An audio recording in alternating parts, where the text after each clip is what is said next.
ბრატისლავაში თქვენი ოფიციალური ვიზიტი ხვალდივიდან დაიწყება, გექნებათ ორი მხრივი შეხვედრებით, რა გზავნილებით ხართ აქ და რა არის მთავარი მიზანი აქ ყოფნის? გვაქვს შესაძლებლობა რომ ოფიციალური ვიზიტის ფარგლებში ვეწვიოთ სლოვაკეთს, პარლამენტის თავმჯდომარესთან ექნება შეხვედრა, ისევე როგორც კოლეგებთან სლოვაკეთის პარლამენტში, გვექნება უპირველეს ყოვლისა საუბარი ორმხრივ საპარლამენტო ურთიერთობაზე, რომელიც გვინდა რომ კიდევ უფრო მეტად გაღრმავდეს როგორც საკომიტეტო დონეზე, ისე მეგობრობის ჯგუფებს შორის გაცვლით. ბოლო პერიოდში არის ინტენსიური ვიზიტები მაღალ დონეზე, იცით რომ საქართველოს პრეზიდენტიც ცოტა ხნის წინ იმყოფებოდა სლოვაკეთში. ორმხრივ ურთიერთობებთან ერთად, რა თქმა უნდა, მნიშვნელოვანი არის ევროპული ინტეგრაციის პროცესში იმ ქვეყნებთან ურთიერთობა, რომელიც ქართული ხალხის მიმართ მეგობრულ პოლიტიკას აწარმოებენ. მნიშვნელოვანი არის, რომ იმ პროპაგანდის და აგრესიული რიტორიკის ფონზე, რომელიც ზოგიერთი პოლიტიკურად დაინტერესებული ხელისუფლება ევროკავშირში საქართველოს წინააღმდეგ ეწევა, ჩვენ მეგობრებმა შეძლონ საღი აზრის შეტანა სხვადასხვა განხილვებში, ასე რომ სლოვაკეთთან გვექნება, რა თქმა უნდა, ორმხრივ ურთიერთობასთან ერთად, მათ შორის ევროკავშირის ფარგლებში საქართველოსთან მიმართებით არამეგობრული პოლიტიკის, სხვა ქვეყნებისგან არამეგობრული პოლიტიკის მიმართ სლოვაკეთის მხრიდან მეგობრული პოლიტიკის გახმარების. რაც არაერთხელ გითქვამთ, რომ ბრიუსელი ხშირად ფილტრავს ინფორმაციას საქართველოს თაობაზე და უმჯობესი არის ევროკავშირის წევრი სახელმწიფოთა პირდაპირი დიალოგის გზა. ამას გულისხმობთ? თავისთავად, საბედნიეროდ სლოვაკეთის ხელისუფლება ჩვენ ვაკვირდებით, რომ აქვს საკმაოდ სწორი დამოკიდებულება ქართულ ხალხთან და საქართველოსთან და ამ მხრივ მნიშვნელოვანი არის, რომ სლოვაკეთის ხელისუფლებასთან პარლამენტთან გქონდეს კომუნიკაცია იმაზე, რომ სხვა მათ კოლეგებთანაც მიიტანონ ის სწორი საღი აზრი, რომელიც ასე სჭირდება დღეს უპირველეს ყოვლისა თავად ევროკავშირს და რა თქმა უნდა ქართულ ევროპულ ურთიერთობებს. მე მინდა გითხრათ თქვენს წერილზე, რომელიც ევროკავშირის ელჩს გაუგზავნეთ ევროპის დღეზე, ამ წერილის შინაარსი არის საუბრა, პრეზიდენტ პასუხის არის სურვა, მხოლოდ ის თქვა, რომ ეს წერილი გაგზავნილია ბრიუსელში. კიდევ პასუხს. ძალიან კარგია თუ გააგზავნა ბრიუსელში. ჩემი რჩევა იქნება, რომ გულმოდგინე წაიკითხონ ეს წერილი და გაიაზრონ და მიიღონ იქ რაც წერია. ეს უპირველეს ყოვლისა გამოადგება თავად ევროკავშირს და გამოადგება ჩვენ ორმხრივ ურთიერთობებს. მნიშვნელოვანი არის, რომ ბრიუსელის მხრიდან შეწყდეს აგრესიული რიტორიკა, ეს არანაირად არ ჯდება იმ იდეალებში, რომელსაც ევროკავშირი უნდა ემსახურებოდეს, უნდა შეწყდეს მავნე პოლიტიკა, რომელიც უკანას დგას პოლიტიკური დღის წესრიგი, ესეც ეწინააღმდეგება შუმანის დეკლარაციის იდეებს და უნდა შეწყდეს, უნდა გაუქმდეს ის მტრული რეზოლუციები, რომელიც საქართველოსთან დაკავშირებით მიიღება. მე ურჩევ კიდევ ერთხელ ყველას ევროკავშირში ნუქმნიან საქართველოსგან მტრის ხატს, რასაც ჩვენ დღეს ვაკვირდებით. ეს არის ევროპის ბნელი წარსული, როდესაც მთელი ქვეყნისგან ცდილობს შექმნა მტრის ხატი. მეორე საკითხს მინდა ასევე მიუბრუნდე, ვინაიდან ესეც იყო ჩემი წერილის ერთ-ერთი საკითხი. ევროპის დღის აღნიშვნის გამიჯვნა ფაშიზმზე გამარჯვების დღისგან. და გუშინ სამწუხაროდ კიდევ ერთხელ წინ მე ვთქვი, რომ შარშან ვერ მოვისმინეთ ევროკავშირის ელჩისგან ევროპის დღეს ხსენება იმ 300,000 ქართველის წვლილისა, რომელიც დაიღუპა იმისთვის, რომ ევროპა დღეს იყოს ისეთი, როგორც არის, ფაშიზმისგან თავისუფალი. არანაირი ევროკავშირი და ევროპის დღე არ იარსებებდა, რომ არა ასობით ასეთი ქართველი, რომელიც იბრძოდა ფაშიზმის წინააღმდეგ და 300,000 ქართველი, რომელმაც თავისი სიცოცხლე დადო ფაშიზმისგან თავისუფალი ევროპისთვის. სამწუხაროდ გუშინაც ვიხილეთ იგივე მცდელობა, რომ დაჩრდილონ გამარჯვების დღე და მე უკვე ეჭვი მეპარება, რომ არის მცდელობა, რომ ჩაანაცვლონ ფაშიზმზე გამარჯვების დღე სხვა დღეებით, ამ შემთხვევაში ევროკავშირის დღით, რაც არის ერთი მხრივ არის ისტორიული უმადურობა იმ მსხვერპლის წინაშე, რომელიც გაიღეს სხვადასხვა ხალხებმა და ამ შემთხვევაში გულისხმობ საქართველოს, როცა რაღაცა დღე აღინიშნება საქართველოში, როცა ხარ სტუმარი, როდესაც შენი მასპინძელი იმ დღეს 9 მაისს აღნიშნავს ფაშიზმზე გამარჯვების დღეს 300,000 დაღუპული ქართველის ხსოვნას მიაგებს პასუხს, როდესაც სტუმარი ასე იქცევი, რომ შენი დღესასწაულით შედიხარ მასპინძელთან, არც კი ახსენებ იმას, რაც აღნიშნავს მასპინძელი იმ დღეს, ეს რა თქმა უნდა არ ჯდება არანაირ გაგებაში, როგორც უნდა იქცეოდეს სტუმარი სხვა ქვეყანაში და ეს აჩვენებს, რომ ფიქრობ, რომ იმას, რომ არის მცდელობა, რომ გადაფარონ ფაშიზმზე გამარჯვების დღე, ჩაანაცვლონ და ამით მათ შორის წაშალონ ის მეხსიერება, რომელიც ქართულ საზოგადოებაში არის სამამულო ომთან დაკავშირებით და ძალიან სამწუხაროა თუ კი ეს ასე. ბატონო შავა, გერმანიის ელჩმა გიპასუხა თქვენ და ის ამბობს, რომ არ ფიქრობს, რომ ევროკავშირის რომელიმე წევრ ქვეყანას და ელჩს სჭირდება იმის ახსნა რა არის. ევროპა შეწუხებული ვარ, რომ შალვა პაპუაშვილის ამ განცხადებით, თუ ან არ იცის თავად რას ნიშნავს ევროპა, ან იცის და თავს გვაჩვენებს სხვანაირად, რომ იპასუხოთ მას. ხრავთ მე ფიქრობდი, რომ ბატონ პეტერს მხოლოდ ვენის კონვენციასთან ჰქონდა პრობლემა და როგორც ჩანს მას დილობასთანაც პრობლემა აქვს და ძალიან სამწუხაროა, რასაც ვაკვირდებით ჩვენ, რაც გაუკეთა ამ ერთმა ადამიანმა ქართულ-გერმანულ ურთიერთობას. ფაქტია, მთელი საზოგადოება სულ მოუთმენად ველით ოდის დატოვებს ის საქართველოს, დარჩა სულ რამდენიმე კვირა მის ყოფნას საქართველოში. ასე რომ ველით რომ დატოვებს საქართველოს და ეს მომენტი ქართულ-გერმანულ ურთიერთობისაც დაგვავიწყდება. ეკლესიაზე თავდასხმასთან დაკავშირებით კითხავთ პატრიარქის გარდაცვალების მერე ეს კამპანია ძალიან აქტიურად დაიწყო და ახალი პატრიარქის არჩევებიც გრძელდება, სულ ცოტა დრო დარჩა, რაც აიჩევს ახალ პატრიარქს. თქვენ ამ ორკესტრირებული თავდასხმის მიღება, ვის მოტივაციას, რა ინტერესებს? ზოგადად შევხედოთ იმას, რომ არის მცდელობა, რომ ნებისმიერი მნიშვნელოვანი საკითხი თემა გამოიყენონ იმისთვის, შეიტანონ საზოგადოებაში, გაყოს საზოგადოება, შეიტანონ დაპირისპირება საზოგადოებაში. ამიტომ ასეთი მომენტები არის კარგი ინდიკატორი იმისთვის, რომ ამოვიცნოთ, ვინ არის ის, ვინც ქართულ საზოგადოებას მტრობს. ის, ვინც ცდილობს, რომ ეკლესია დაყოს, ეკლესიაში დაპირისპირება შეიტანოს, საზოგადოება დააპირისპიროს ეკლესიას. ეს არიან ის ადამიანები, ის ჯგუფები, ის ხელისუფლებები უცხოეთიდან, რომელიც საქართველოს მიმართ მავნე მიზნებს ახორციელებენ.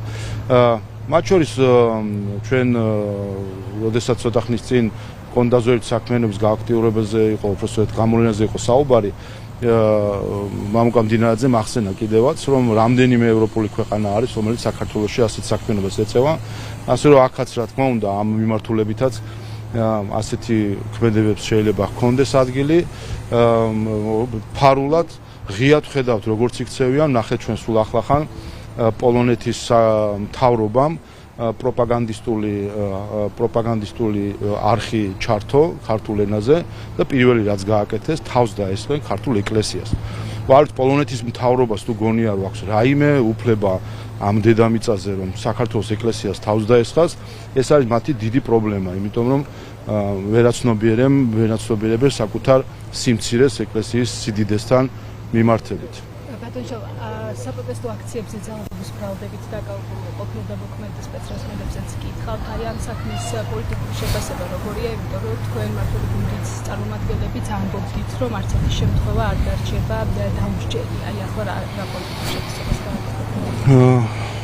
უბრალოდ ჩვენ ნახეთ, რომ სასამართლოები ჩატარდა, ის მართალია დახურულია ის, მაგრამ დაზარალებული მხრიდანაც მოვისმინეთ თუ რა განწყობები იყო თავად სასამართლოსზე, მან თავად განაცხადა, რომ ამ ადამიანებს აქვთ სინანული, რომ ასეთი ინციდენტები მოხდა და მას ბოდიშიც კი მოუხადეს ამისთვის. ჩვენ უნდა გვესმოდეს ერთი რამ, იმ დღეებში ცდილობდნენ ქვეყნის დამხობას, არა ხელისუფლების დამხობას, არა რაღაც სადმე შევარდნას. ქვეყანა უნდა დამხობილიყო და ამას აკეთებდნენ გარედან დაკვეთით ქართველები, რომლებიც ცდილობდნენ პარლამენტის გადაწვას, პოლიციელებისთვის მოლოტოვის კოქტეილების სროლას და მათ ცოცხლად დაწვას. ამიტომ თითოეული პოლიციელი, რომელიც იმ დღეებში ამ მოძალადეებს აკავებდა, არის გმირი. და მე მინდა კიდევ ერთხელ მადლობა გადაუხადო თითოეულ პოლიციას, რომელიც საქართველოს გადაარჩინა მაიდანს. შეგახსენებთ, რომ ამ 2024 წლის დეკემბრის ძალაუფლებამდე რამდენიმე დღით ადრე ევროკავშირის სხვა წევრებიდან პოლიტიკოსები იყვნენ ჩამოსული და მათ შორის ერთ-ერთმა შვედეთის ხელისუფლების წარმომადგენელმა პირდაპირ მაიდნისკენ მოუწოდა ამ მოძალადეებს და რამდენიმე დღეში ჩვენ ვნახეთ მაიდანიზაციის მცდელობა. სწორედ ჩვენმა პოლიციელებმა მაიდნისგან და ქვეყანა დაიცვეს მართლაც ბნელ წალშულში დაბრუნებისგან. ამ პროცესში იყო რამდენიმე ფაქტი, ინციდენტი უფლებამოსილების გადამეტებისა და რა თქმა უნდა ეს სწორედ იმ პასუხისმგებლობის ნაწილია, როდესაც შენს ქვეყანას იცავ, რომ იყო ზედმიწევნით კანონის ჩარჩოში და ის გადაცნობები, რომელიც იყო, ამ გადაცნობებზე მიდიოდა გამოძიება, თქვენ მოისმინეთ პროკურატურის მხრიდან თუ რა მოცულობის სამუშაო ჩატარდა, რა მომენტშიც პროკურატურა იყო მყარად, რომ მისი მტკიცებულებები არის საკმარისი სასამართლოში წასასვლელად, იმ მომენტიდან ნახეთ ჩვენ რეაგირება და მათ შორის პროკურატურამ განაცხადა, რომ სხვა ასეთ ფაქტებზე, რომელიც მაშინ საზოგადოებამაც იხილა, მიმდინარეობს გამოძიება და ამ მხრივაც იმუშავებენ. ასე რომ კიდევ ერთხელ ჩვენ ერთმანეთში არ აურიოთ ორი რამ. 2024 დეკემბერში იყვნენ მოძალადეების ჯგუფი, რომელმაც გაილაშქრეს საქართველოს წინააღმდეგ, რომლის უკანაც იდგნენ უცხოური დამკვეთები, დამფინანსებლები. თქვენ გახსოვთ ელენე ხოშტარიას განცხადებები, რომელიც ამბობდა, რომ დიახ, ის არის, ვინც ყიდულობს მაშხალებს იმისთვის, რომ დაწვან პოლიციელები, დაწვან პარლამენტის შენობა. თქვენით ნახეთ, რომ აღიარება ისვედის ხელმძღვანელის აღიარება, რომ მათ უცხოური გრანტის ფულით ისინი ყიდულობდნენ აღჭურვილობას მოძალადეებისთვის, რომ მათ წინააღმდეგობა გაეწიათ პოლიციისთვის. ამიტომ 2024 დეკემბერში ევროპული ფული იხარჯებოდა ქვეყნის დასამხობად, ძალადობისთვის, პოლიციებზე თავდასასხმელად, პარლამენტის გადასაწვავად და ამ სწორედ ჩვენი პოლიციელების გმირული ქმედებით იქნა აცილებული თავიდან დიდი უბედურება, რომელსაც ესე თვალის დახამხამების გარეშე დაუშვეს უცხოელმა ჯგუფებმა და დღემდე არც ერთს არ დაუგმია, არც ევროკავშირის ერთს არ დაუგმია და არც ევროკომისიის წარმომადგენელს არ დაუგმია ის ძალადობა, რაც ჩვენ 2024 დეკემბერში მათი დაფინანსებული ადამიანების მხრიდან ვიხილეთ. და ამ დროს რა თქმა უნდა თუ გადაცნობები სადაც იყო, ეს გადაცნობებიც ზედმიწევით იქნება გამოკლეული. ერთი რამესაც კიდევ უნდა მივაქციოთ ყურადღება, რომ 2024 დეკემბერში მოძალადეების მხოლოდ მცირე ნაწილი არის გამოვლენილი, რომელიც პარლამენტის შენობას თავს ესხმოდნენ, რომელიც პოლიციელებს თავს ესხმოდნენ.